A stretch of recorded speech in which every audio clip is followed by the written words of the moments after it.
Please do not try what you're about to see at home. 3, 2, 1, let's go! In this souped-up series of Mythbusters, There's so many things that could go wrong right now. the team is taking it to the test track If I knew what was going to happen, we wouldn't be doing the test. to tackle everything from fuel economy Your results may differ. to stunts Get out, get out, get out! and speed. Let's drive! They're throwing it in reverse, slamming the brakes, and driving downright dangerously I'm gone in a puff of smoke. so you don't have to. Get ready to uncover the truth about automotive legends and myths. Buckle up for Motor MythBusters Test Track. In this program, That is so much fun. a deep dive into driving dangerously. Can we stop using the word failure and just be like, I didn't succeed? We test talking on the cell versus driving under the influence. Officer, would you owe me a beer? This is just wrong. Does daring footwear Whoa! Okay, that was different. make you deadly behind the wheel? Whoa, hey, humans weren't meant to wear these things. Kill the lights. Grant, Tori, and Jesse go lights out to see if driving in the dark It's going to be really, really crazy. is as risky as it sounds. And Adam and Jamie get lit I don't know if I've ever had a drink this early in the day. to try to beat the breathalyzer. This is definitely going to be a strange day.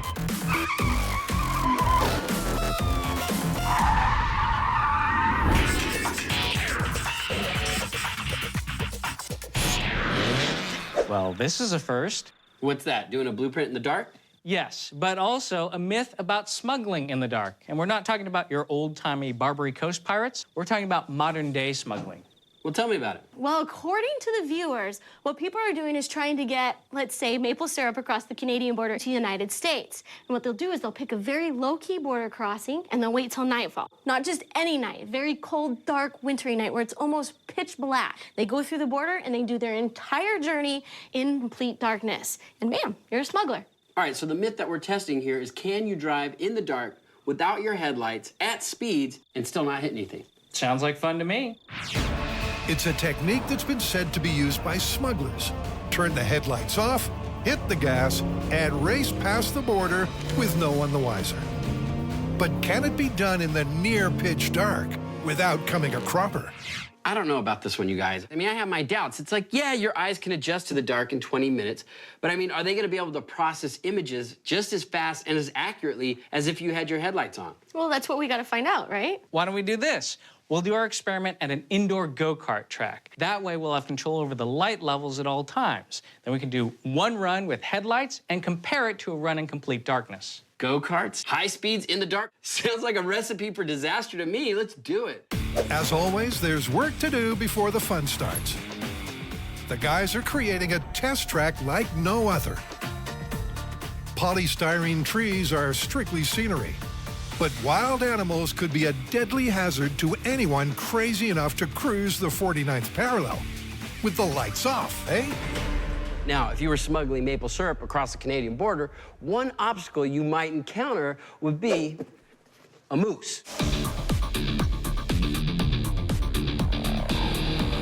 I'm going with the material that is gonna break away when we hit him with the car.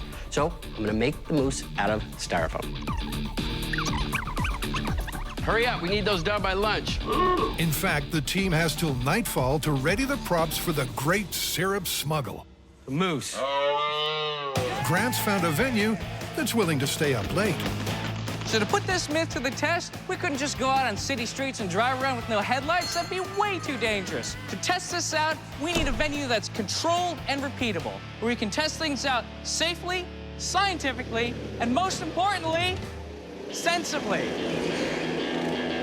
But seriously, this is the plan.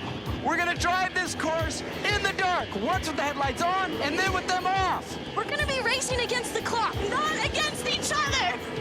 And we're gonna try to go as fast as we can without crashing. Yeah, because if you crash, that means you got caught by the cops. And to make sure we don't remember the course, we're gonna drive the first round in one direction. And then the second time around, we'll go completely backwards because there's no way we can remember that. Sounds like a plan, but let's not put the cart before the moose. They still need to litter the track with some natural impediments. Hiding somewhere around a corner, our surprise moose will test the driver's reaction time. Have to get another one. This one's not trained very well. Yeah, that's good. And dropped randomly at the end of the straight, Perfect. this log will test their long-range visual acuity. But that's not all. Now, our third and final obstacle tests whether you can read a sign and make a snap decision. Both of these signs have four-letter words that begin with C. Obviously, you want to go towards the cafe and not the cops. And here's a timely thought. If they can't see in the dark, Now, I know what you're asking yourself. Wait a minute. If you guys are driving in the dark, how are we gonna see? I'll tell you how. Kill the lights. We have special infrared cameras and infrared lights that will allow you to see what we're doing. But just because you can see what we're doing doesn't mean we can see what we're doing. To us, it's still pitch black. ultimate success depends on not getting caught and not crashing. But a good smuggling trip is also a fast one. So each of our would-be felons takes one hot lap to see just how fast they are with the headlights on. Here I go.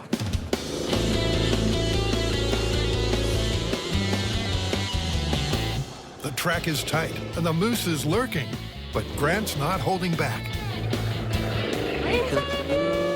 And he misses the moose. Wait for the log, wait for the log. And he gets around the log. Approaching the finish without a scratch, Grant's in provisional pole position. And he's going down the right path. That's pretty cool.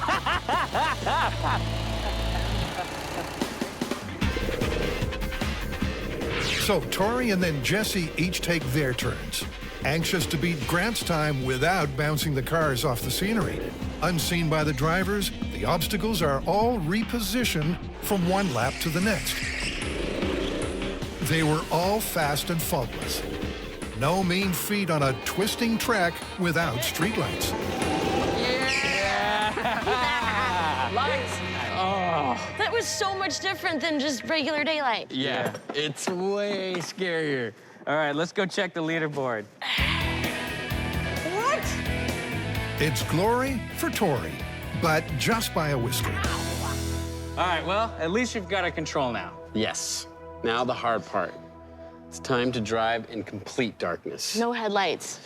Have I told you guys that I'm afraid of the dark? Perfect. It's gonna be funny. My prediction for what it's gonna be like without headlights, impossible. It's gonna be really, really crazy. Considering that I can't even walk around this course in the dark, Grant's chances of making it to the course in the go-kart, I think are not gonna be good. To improve his odds of survival, Grant's giving his eyes a chance to adjust. In a few minutes, his pupils will dilate, allowing more light to pass through to the retina. Apparently, one of the key factors in human night vision is a chemical in the rod cells of the eye called rhodopsin. It's actually bleached out in normal light, and it takes about 20 minutes of darkness to regenerate. So that's how long we'll spend sitting in the dark. At the test track, it's now pitch black. How's that look? You tell me, I can't see. To counter the possibility that he's memorized the track from his last run, Grant will sit off in the opposite direction.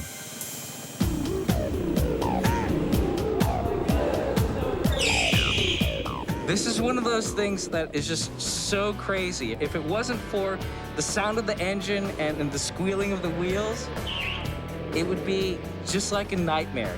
Just these blurry shapes rushing past you, and then wham, something's right in your face. I mean, it is a totally surreal experience. After crawling his way around the rest of the course, Grant finally crosses the line. And the news is not good. You totally almost did it.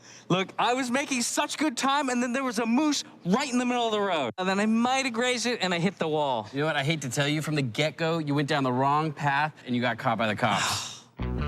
In other words, Grant flunked the test. But can Jessie do any better? It was fairly close to what I had expected. I knew I was going to be hesitant in stepping on the gas. She missed the moose, but the log is not so lucky. I think I still have the log attached to me. And now for the man voted most likely to burn rubber in a drive-thru. All right, so I have been sitting in the dark for 20 minutes. My eyes are completely adjusted. And you know what? I'm actually surprised at how well I can see right now. With nary a trip nor a stumble, Tori makes his way to the cart. The flag drops, and he's off to a start that's more like a stop. That was so hard. I couldn't see anything. I had to get like 6 feet away from the sign before I could even tell which way to go. Jessie, of course, had the same problem. But it's what happens next that shocks the fans. The lethal lack of light has turned Tori timid. Can't we just fast forward this? Not while he's doing it. You cannot see anything. I mean, you see shapes here and there, but you have no idea. You're gonna crash into something at any moment. The fact that I didn't hit the moose or the log, I think I just got lucky. Tori was far and away the slowest. Then again, he's the only one who didn't crash or drive straight to the cops. I'm the only one that made the delivery, but I mean, look how long it took me. With a lap that was 4 times longer than his effort with headlights, this myth is veering off course. Then Jessie decides to steer straight for the cliff. And we're missing one huge thing here. What's that? What happens when a car comes in oncoming direction and shines their headlights right in our face? You know, that's a good point. I mean, that would totally ruin your night vision. It sure would. And in the interest of proper procedure, we're about to put that to the test. These night vision goggles are legal in the US, but not in Canada. Still, I don't suppose that would deter a depraved syrup smuggler. All right, now how are we gonna determine that I've been caught? Well, she's going to try and ram you, hit your bumper, turn your car, do whatever it takes to stop you. Are you ready? I'm ready. All right, here we go. Okay, lights out. So can technology work where the human eye failed? Tori's first few laps are fast and bouncy. Seeing is not a problem. Being able to judge how far you are from objects or seeing around you, that is the problem. I mean, it is truly tunnel vision. You have no depth of field, you have no peripheral vision. I mean, I must have banged into the wall, you know, 6 times. Now, Officer Jessie gives chase. And you get the feeling it won't be long before justice catches up with our scoundrel. And then you have the cop chasing you, and, you know, that's a whole new game where it's like now you have the stress of somebody catching you and you're having to react quickly. But what's the ultimate verdict? I mean, you can drive with the night vision goggles, but as soon as you started chasing me, I had to speed up and my reaction time had to speed up. And having tunnel vision, basically, I totally misjudged that last turn. It crashed in the wall, and that's when you smacked into me and stopped me. So driving with night vision goggles might help a little, but less than we'd hoped. The myth is first tested, totally busted. And is it dangerous? Yeah, absolutely.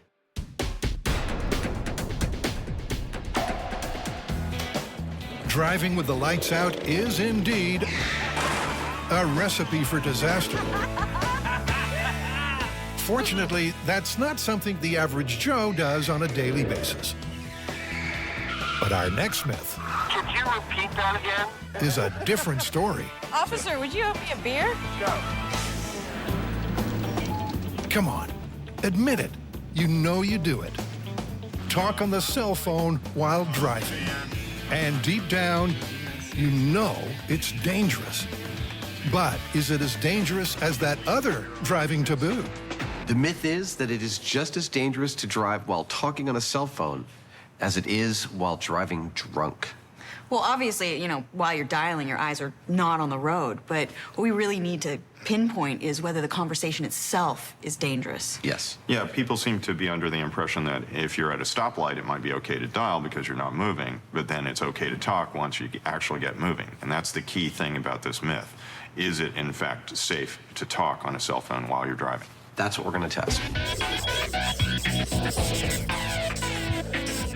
Today's test track is the Russell Racing School at the Infineon Raceway in Napa, California. The plan we've got today is that both Carrie and I are the test subjects. We're actually going to do the Russell Racing School course here. They've got several different driving skills to test on us. First, they'll each run a control lap, sober and cell phone free, to get acquainted with the test track. Then they'll navigate the test track again, only this time while Jamie distracts them with a cell phone call.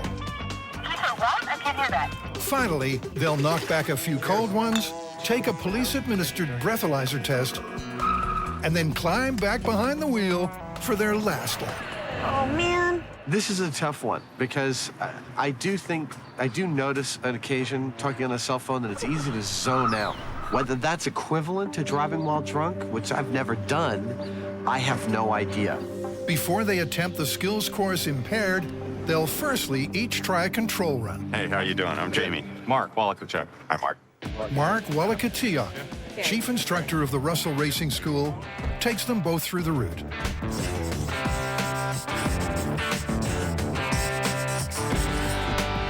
I'm ready. Go.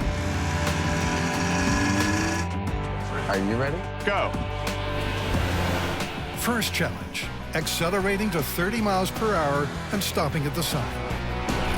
If you don't get to 30, you're going to fail that part of it. If you don't stop at the stop sign, you're going to fail that part of it. Of course, nobody stops like this, do they? I don't. Apparently, neither does Adam. You can't go into the other lane. Then there's everybody's favorite, parallel parking. Oh, man. Just ran into a lady to get lined up in the cross. Darn. I still can't park. The time trial comes next. Your job is to average 15 miles an hour through the whole course. So if you go too fast or too slow, then you're going to fail that part of it.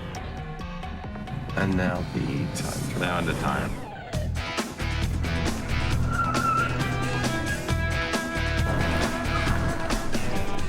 Easy to get going fast there. Yeah. And you got to be at least 10 miles an hour around here. You got it. And for the pièce de résistance, the accident avoidance challenge. You'll drive up at, say, 30 miles an hour. I'll say left, right, or center. You've got to make that lane change and then, you know, get through that particular lane change. All right, so now what we got to do without the brakes?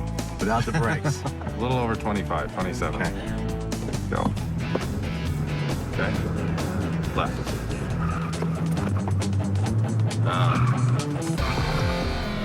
Fail. We got to pull. Okay, and right. Oh, go. I made it. Kind of takes you back to those driver ed days, doesn't it? How did I do? Well, that's pretty good. We're a little quick for what we call the road drive. You're very good at the parking. Every time you turn, I'm going to want to see checking both sides and signaling. For the whole test? Yeah, even. Okay. So that's a pass. It's all good. And Carrie? I have a sneaking suspicion that I'm a really, really bad driver. That wasn't bad. You need to practice your parking, which not many people do. But so I failed you on that. The rest of it, you did actually very good in the accident avoidance part. That was really close. That was good. So overall, you passed. With the control run passed, it's time to break out the cell phones and try a more distracted lap. For the cell phone test, I'll be off on the sidelines talking into a cell phone and delivering 3 different types of tasks to the driver in the car. The first one is repeat the sentence. They just have to repeat what I've said. The second one is a verbal puzzle. They have to actually think about what their answer is going to be. And then the third one is a monologue where they have to list 5 different things about some particular subject that I'll give them. There's no doubt in my mind that their driving performance is going to be significantly reduced. I'm a little nervous about it. I don't think I'm gonna do very well on this one. Okay, go. All right, if I say Jack stole Ann's ball, who's the thief? That would be, Jack. Jack. Okay, repeat the sentence. The driver was stopped for driving 67 miles per hour in a 20-mile-per-hour zone. The driver will stop the driving in a 15-mile-per-hour zone. I did it? No, you missed it. Driving this course was insane trying to talk on the cell phone. You could not pay attention to both at the same time. If you see a picture with a diamond, a rectangle, and a circle, and the circle is to the right of the rectangle and directly above the diamond, is the rectangle right above the diamond? I have no idea. Rectangle. Could you repeat that again? Which girl is taller if Jane is shorter than Kim? Kim is taller. Kim is taller. Give me 5 things that are part of your daily work or activities. Kissing ass. Drilling and tapping. Doing my hair. Doing on-camera PMTs. And, yoga. Making phone calls. And, driving to work. Checking my email. And avoiding phone calls from certain people. And...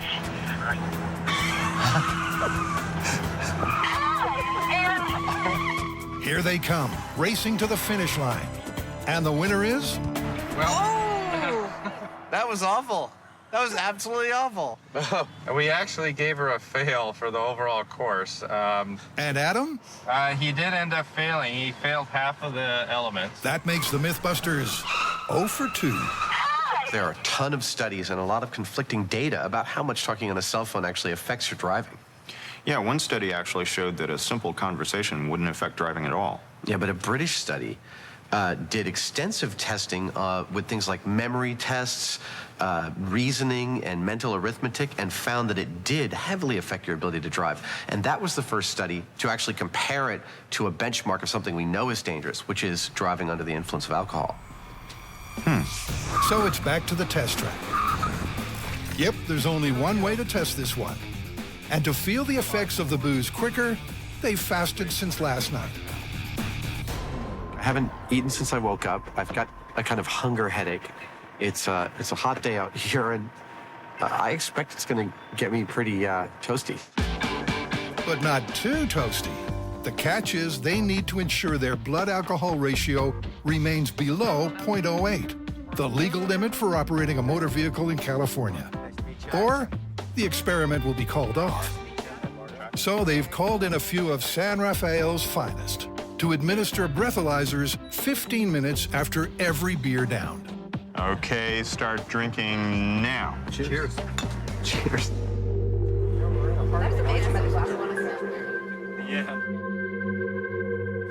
Yeah, it's a tough job, but someone's got to do it. Cheers. I'm actually surprised that I'm a little cockeyed. 1 beer, empty stomach. What I need you to do is just put your mouth over this tube here and blow. 1 beer, and 15 minutes later, Carrie's ready for the test. Okay. Slow or hard? Yeah, I'll hold on to this hard. Okay.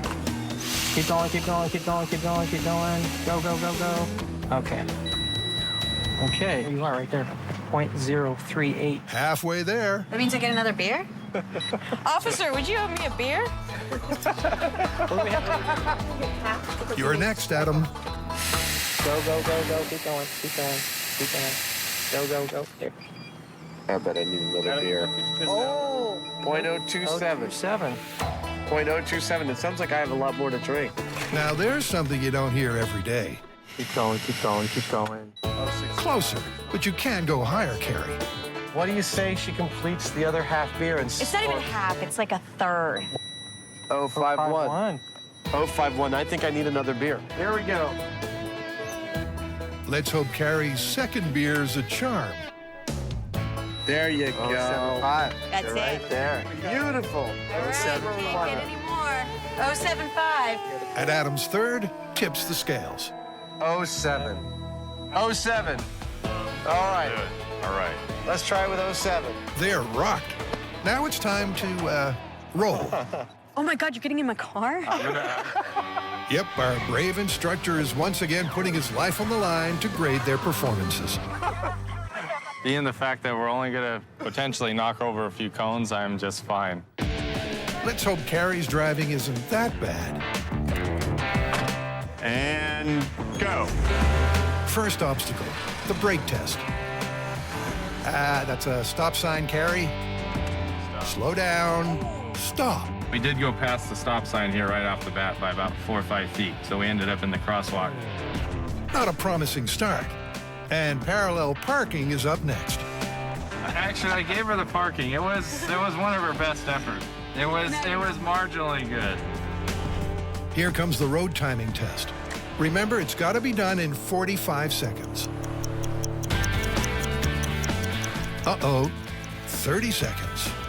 That's going to cost you. Hope you do better on the accident avoidance test. We pretty much killed a couple cones over in the accident avoidance. Or maybe not. I also think I took out a few cones. A few cones? You slew half the obstacles, Carrie. That's what's known as a failure. Can we stop using the word failure and just be like, I didn't succeed? I am feeling a little bit tired and tipsy, and I'm definitely done with this experiment because I don't usually drink beers during the day in the sun. So all I want to do is go to sleep now and maybe eat something. I'm done with my... Go ahead, Carrie, indulge. You've earned it. I'm gonna eat pizza in a minute. That's all I really care about. You'll get your reward soon enough, Adam. Adam, how we doing? And go.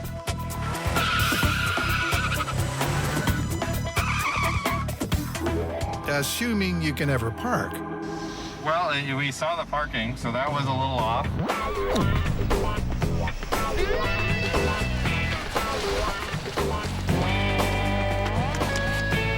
There was a couple times that I reminded him to look both ways, and I gave him kind of a half fail on that. He's coming down the home stretch. Just one challenge left. The only thing with the accident avoidance, he did do it, but he kind of slowed down through the whole thing. It's not looking good, Adam. Like Carrie, you failed nearly half the course. Kind of a 2.5 fails, I guess. is So what I'll you call just, it. like, kind of suck. Just I don't kind of suck. I mean, I was definitely impaired enough that, you know, it's the sort of impaired you want to keep people off the road at that level. That's right. Not only is drinking and driving not smart, it's illegal and very dangerous. So, what's the final word? Clearly, the results show that talking on the cell phone or driving is potentially as dangerous as driving drunk. I mean, we failed both the cell phone and the drunk driving tests, but we failed the cell phone test by a much bigger margin. However, all that being said, I still think that you can always put down the cell phone if something's happening that you've got to deal with. You can't exactly, so at least I can't exactly just stop being drunk. So what do you reckon? Confirmed, busted, or plausible? It's absolutely confirmed. I agree, confirmed. I'm a little shocked. There's no denying the dangers of drink driving, but some folks believe they can outsmart the fuzz and get away with it. To find out if it's possible to beat a breath test, Adam and Jamie are taking one for the team. This is definitely going to be a strange day.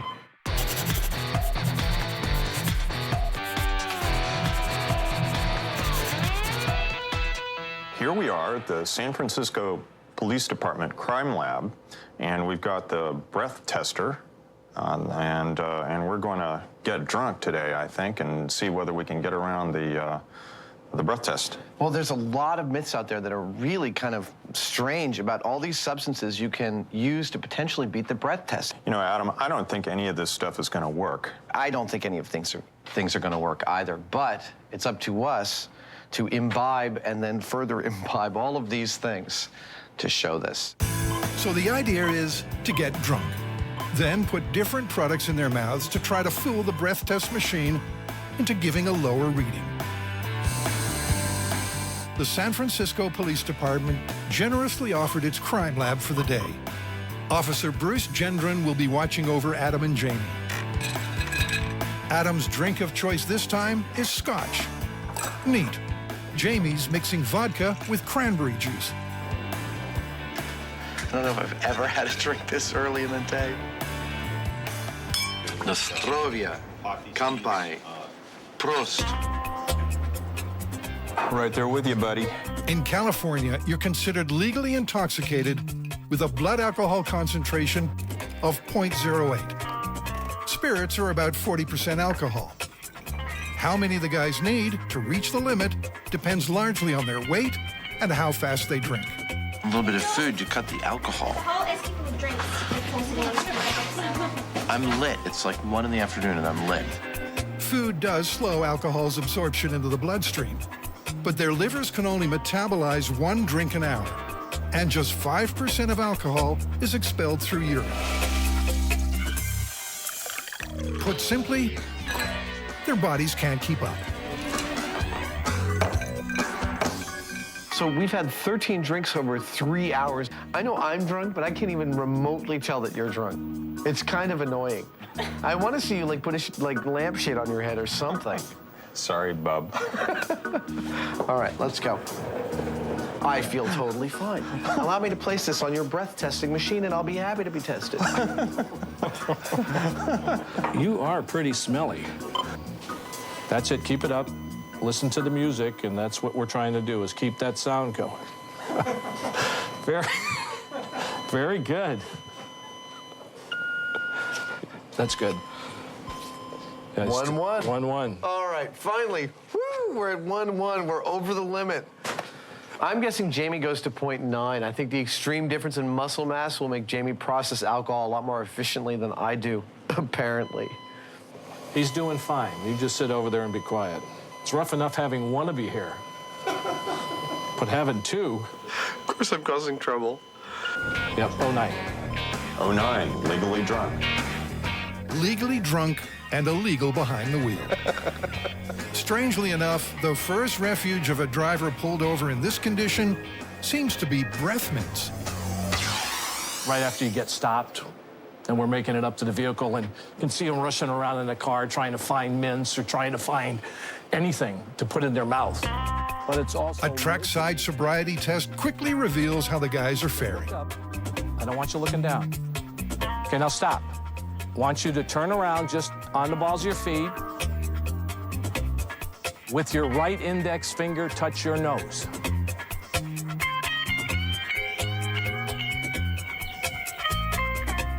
I think you just fell asleep. Can I have you keep your arms next to your side? To prove a driver is drunk, police usually rely on a breath test. Because alcohol is carried by the blood into the lungs and exhaled, the amount of alcohol on the person's breath is proportional to the amount in their bloodstream. Over the limit, the guys will now try to beat the breath test, using products that urban legend has it will confuse the machine. First up, those mints. All right, I'm gonna take 2 of these, okay? Will getting rid of the smell get rid of the alcohol?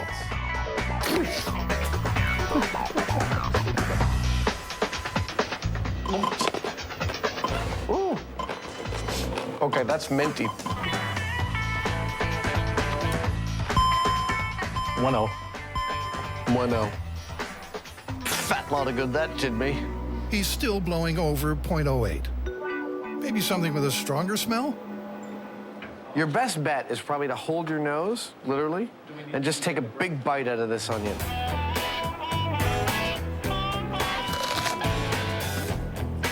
My eyes are watering here.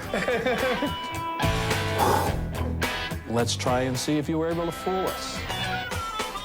Nice and steady. Keep going. Keep going. That's good. That's good. Jamie, that was an 08. The onion didn't do anything. Some breath testing machines act like a fuel cell. The more alcohol blown in, the higher the electrical current produced. That could well have sparked the myth that keeping a battery in your mouth would beat the test. I gotta suck on the battery now? You get the battery. Yeah, I'm letting you off easy, baby. Being able to put a battery in your mouth and keeping it there without me knowing that it's there would be very, very difficult. I would agree with him. It would be very difficult to talk with a battery in my mouth.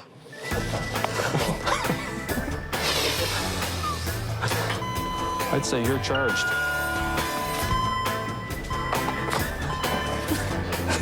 It's a 1-0.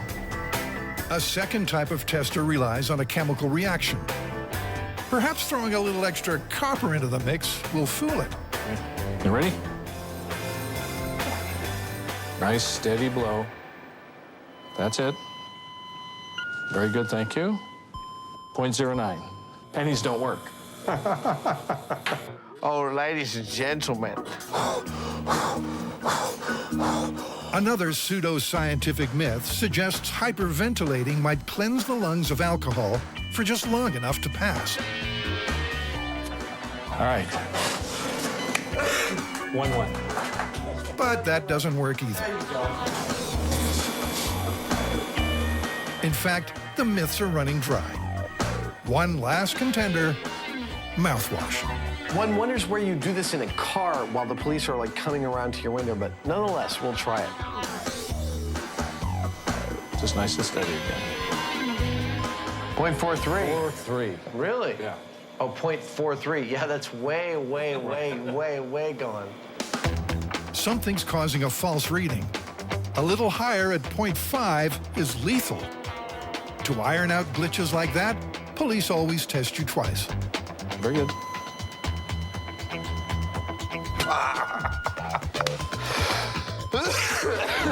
One, 3.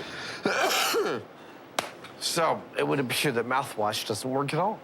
I mean, even if they got two readings that were grossly out of sync, all they do is take your blood test, and your blood test would tell them exactly how much alcohol you have in your system. It would seem that nothing works. On MythBusters, they do what it takes. 13 drinks, a mouthful of onion, batteries, pennies, and hyperventilating. It appears to be a sobering warning for any potential drunk driver. Using the machine, you will be busted. So what do you think? Is this myth busted? I'd say it's pretty fairly busted. Pretty fairly busted. I'd say it's definitively busted. You can't beat the breath test.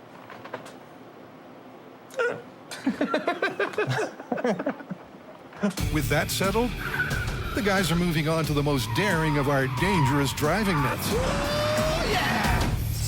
A drag race, if you will.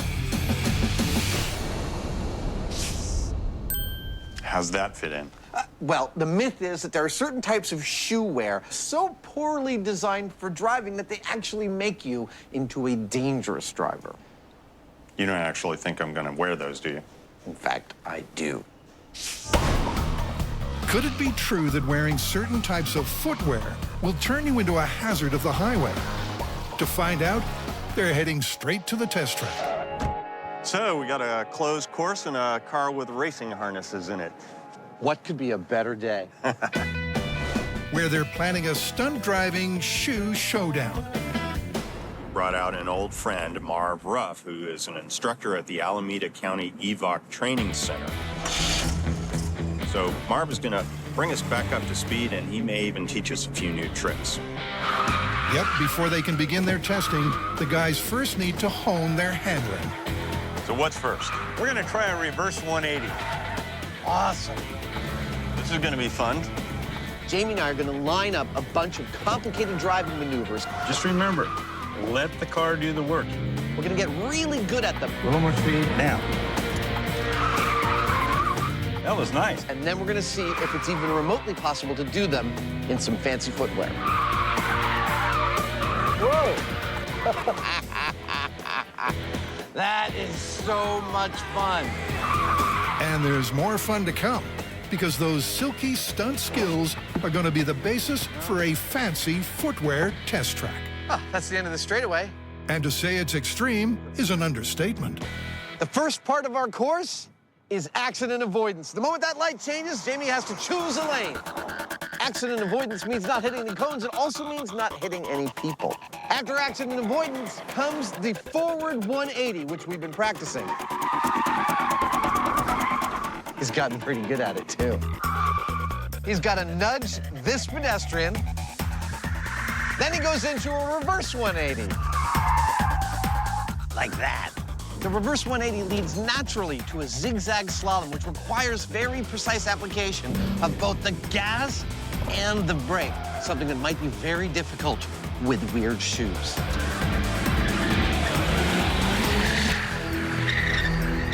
And the whole thing gets timed. It's to try and get the best possible time. Yep, a time trial is the ideal way to put the shoes through their paces.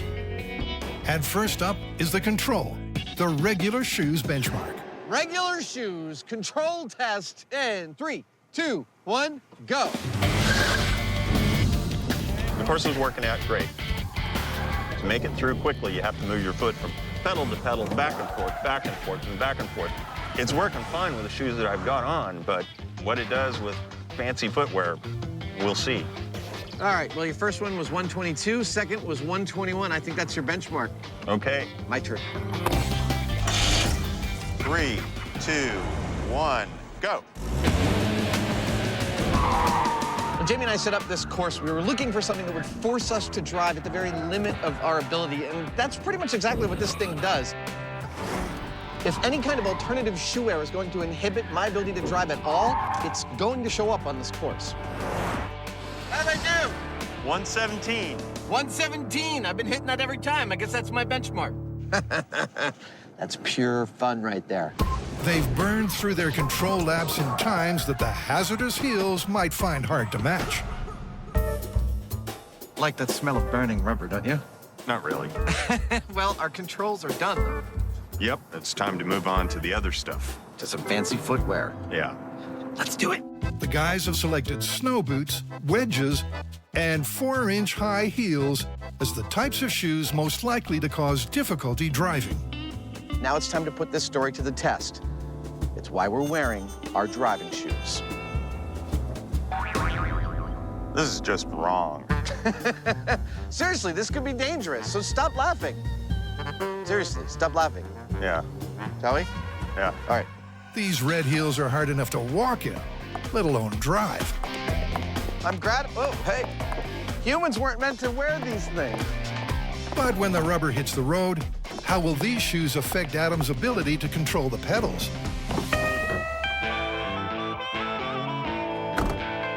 Okay, red shoes in 3, 2, 1, go. Unfortunately for Adam, there seems to be trouble from the very start.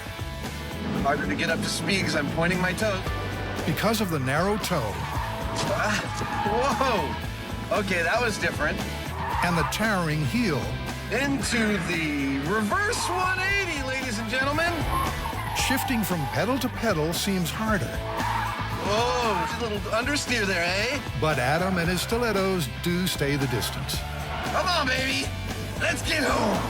Daddy's got a new pair of shoes. And he completes the lap. But how much of high heels hampered his handling? How did I do? I don't know. What do you think? I feel like, if anything, I was a couple seconds slow. Nope, you were right on the money. 117. No way! Yep. Adam has matched his control time exactly. 1 minute 17. Freaking hell, that's hilarious. In red 4-inch high heels. Ah, nothing like a good pair of driving shoes. But will there be a spike All right. in Jamie's lap time? You know, I might have a problem doing this if I was more insecure than I am. As it is, it's just another day on the job. All right, high-heeled shoes driving test in 3, 2, 1, go.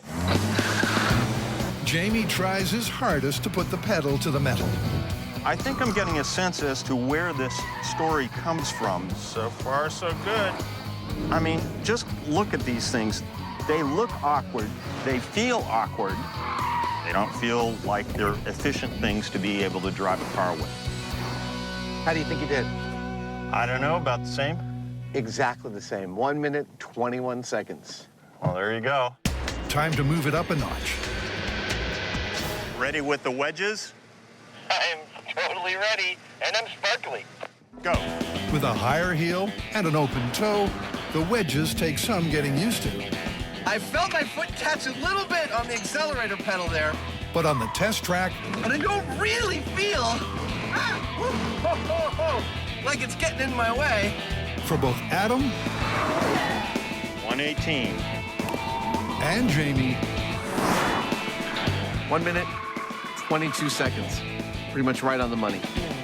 it's left them with one last pair, the bunny boots. Let's do it. Okay, snow boots. In 3, 2, 1, go. The early signs are promising. Oh, wow, yeah. Oh, I might have lost some real time there. But the stopwatch barely skips a beat. 119. 119, wow, just a little bit slower. Not by much, though. I'd say that's also within an acceptable margin of error. That's crazy. And Jamie's snow boot time? On the money, 121. Well, we've tried really hard to craft an experiment that would tease out any difference in types of footwear and their effect on your ability to drive. We built a course that required lots of precision driving maneuvers. And after all of this testing, we can't discern that there's any significant difference between any of these shoes and how they affect your ability to precisely drive. None of the shoe styles we tried made any difference whatsoever in our timing. No, and I think we got a pretty good spectrum there, too. I gotta say, this one's busted. Thoroughly busted. Let's get out of here. You do realize that this is what's going to stick with us throughout eternity?